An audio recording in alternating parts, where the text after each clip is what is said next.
Perfect ito pang Noche Buena. Isang napakasarap na 5-ingredient dessert, no bake, no oven pa. Tara, simulan na natin.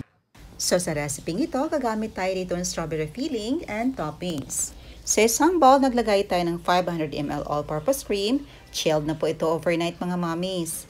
Mag-add din tayo ng 1 can, 380 grams, condensed milk, chilled overnight. At dito meron tayong hand blender or hand mixer. I-beat lang natin ito para ma-fully combine ang dalawang ingredients. But kung meron kang available na hand mixer, pwede nyo din gamitin. Meron din tayo ditong 125 grams cream cheese. Any kind of brand pwedeng gamitin mga mommies ha. At dito ibibili lang natin ito gamit ang ating hand mixer para mas mapadali ang ating trabaho. But pwede nyo din itong i-mix manually mga mommies. But since chilled ito, medyo matigas, kaya hand mixer or hand blender ang ating ginagamit. Sa parting ito, gumamit na ako ng hand mixer.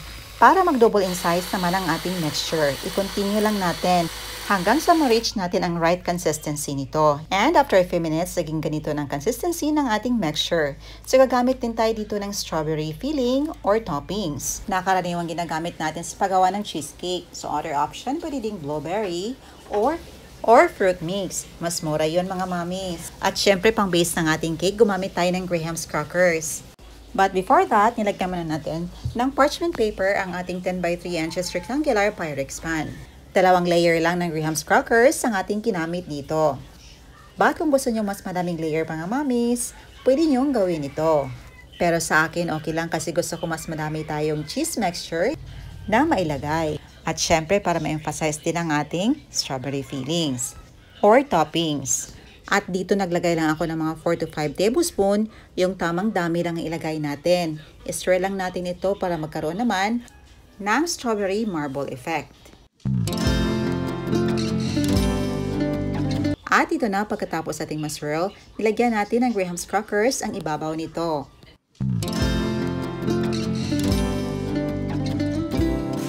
At ito na ang ating pinakalas na strawberry toppings. Yung tamang dami lang ang nilagay natin dito at siniswirl natin ito para magkaroon naman ng marble effect. Gawin nyo lang ang prosesong yan para makagawa tayo ng ganitong design. At dito matitest talaga ang creativity natin mga mommies. At pwede din kayong gumawa ng sarili nyong version. I-freeze lang natin ito overnight until set. So kinabukasan, ito na nag-set ng ating no-bake strawberry ice cream cheesecake. O di ba mga mommies, sa kulay pa lang, nakakatakam na at kaaya-ayang tingnan. Napakasarap nito at madali lang gawin. Perfect talaga to pang Noche Buena. No bake at no oven pa.